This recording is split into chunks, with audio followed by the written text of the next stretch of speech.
Bismillahirrahmanirrahim. Assalamualaikum warahmatullahi wabarakatuh. Pada video kali ini kita akan membahas tentang sifat kimia dari alkana.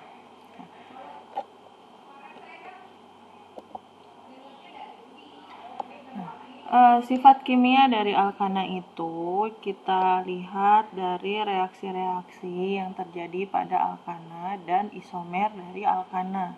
Jadi ketika kita membahas sifat kimianya, artinya kita sedang membahas baik itu reaksinya, ya, perubahan kimia dari alkana maupun isomer yang terbentuk dari alkana. Oke, pertama, alkana itu merupakan suatu senyawa organik golongan hidrokarbon. Ya, golongan hidrokarbon itu artinya dia senyawanya hanya tersusun dari atom C dan H saja. Alkana ini memiliki sifat cenderung sulit bereaksi. Nah, kenapa alkana sulit bereaksi? Ya, kita lihat jenis ikatan dari alkana. Alkana itu jenis ikatannya itu semuanya berikatan tunggal. Ya. Jadi ikatan dari alkana itu semuanya berikatan tunggal. Kalau dia berikatan tunggal, artinya ikatan yang terbentuk itu merupakan ikatan-ikatan sigma. Nah, seperti kita ketahui bersama bahwa ikatan sigma itu overlapping orbitalnya itu simetrik sepanjang garis yang menghubungkan kedua inti.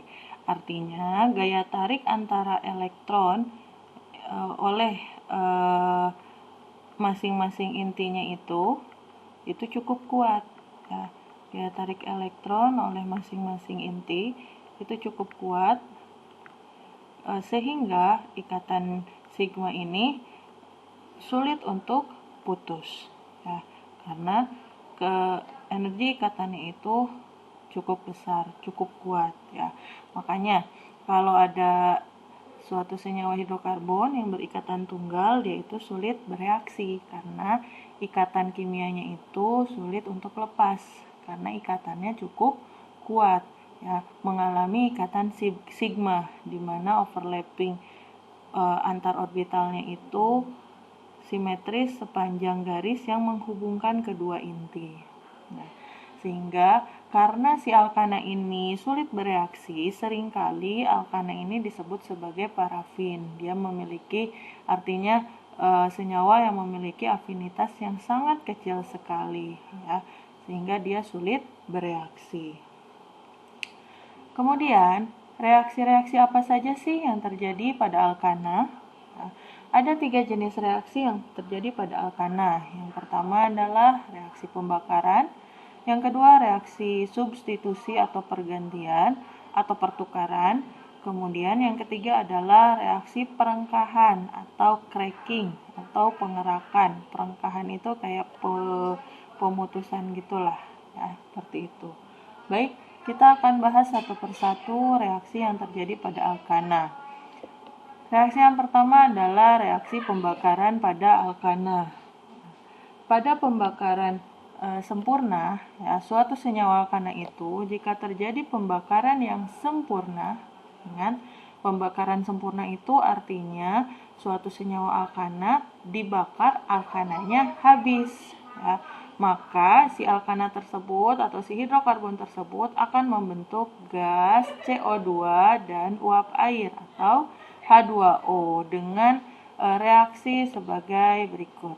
Ya, contohnya ini saya punya propana. C3H8 itu kan propana. Bereaksi dengan O2 menghasilkan CO2 dan H2O. Ya, ini terjadi pembakaran yang sempurna. Artinya C3H8 ini terbakar sempurna, maka hasil reaksi yang terjadi adalah CO2 dan H2O. CO2 berupa gas yang tidak berwarna, tidak berbau, dan tidak beracun, dan H2O berupa uap air. Ya, seperti itu. Nah, apakah mungkin terjadi pembakaran yang tidak sempurna? Ya. Nah, pada pembakaran yang tidak sempurna, ciri-ciri dari pembakaran yang tidak sempurna itu yaitu si propananya atau hidrokarbonnya atau alkananya bukan membentuk gas CO2 dan H2O, ya, melainkan terbentuk zat lain, ya, bisa berupa CO atau karbon monoksida maupun arang atau jelaga. Ya, arang atau jelaga itu artinya senyawa karbonnya itu terlepas, ya, dari si hidrokarbonnya. Nah, pembakaran tidak sempurna ini tentunya kurang baik bagi kita. Kenapa? Karena CO ini atau karbon monoksida ini merupakan gas yang cukup berbahaya. Ya, dia tidak berwarna, tidak berbau, tetapi dia bersifat beracun atau berbahaya.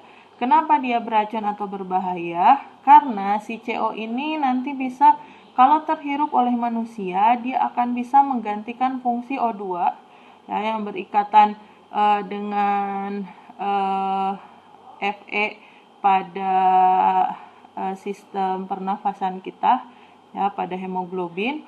O2 itu nanti akan berikatan dengan Fe, tapi kalau misalnya terbentuk gas CO dan terhirup oleh kita, maka Fe itu bukan mengikat O2, justru dia akan berikatan dengan CO, ya, yang membuat biasanya orang-orang itu akan keracunan, ya, dan tidak terasa. Kenapa? Karena reaksinya ini cepat, ya. Jadi si CO itu dia bisa mengikat Fe dalam sel darah kita, ya. Karena reaksinya cepat, biasanya orang yang keracunan gas CO itu kematiannya itu seketika, ya. Atau pembakaran tidak sempurna itu bisa juga menghasilkan arang atau jelaga, ya. Nama lain arang itu jelaga.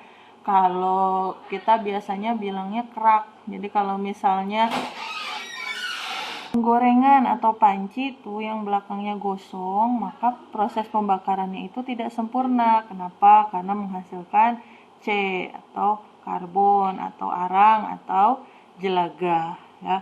Nah, reaksi kimianya yang terjadi, nah kalau misalnya dia membentuk karbon monoksida seperti ini, jadi dia yang terbentuk bukan CO2 malah CO. Kalau dia membentuk arang, reaksinya seperti ini, ya. Jadi terbentuk C bukan CO2, ya. Yang harusnya terbentuk CO2 malah diganti menjadi CO atau C, si karbon atau jelaga. Nah, biasanya pembakaran tidak sempurna itu terjadi kalau pemanasannya itu kurang besar, ya. Jadi pembakaran sempurna biasanya terjadi kalau kita menggunakan api oksidasi. Suhu pemanasannya itu cukup besar, ya. Kalau misalnya pembakaran tidak sempurna itu kalau apinya itu tidak terlalu besar, ya. Nah, biasanya kalau misalnya memasak menggunakan api yang merah itu kan banyak tuh terbentuk jelaga atau arang atau kerak. Nah, hati-hati, ya. Khawatir yang terbentuk bukan cuma kerak atau jelaga atau arang, tapi juga terbentuk karbon monoksida. Dan tadi, ya, karbon monoksida ini bersifat beracun, mematikan, ya. Seperti itu. Nah, demikian penjelasan saya mengenai reaksi kimia yang terjadi pada alkana. Salah satu reaksi kimianya yaitu reaksi pembakaran. Silakan kalian simak video selanjutnya mengenai reaksi yang kedua, yaitu reaksi substitusi, dan yang ketiga yaitu reaksi perengkahan atau cracking. Terima kasih. Assalamualaikum warahmatullahi wabarakatuh.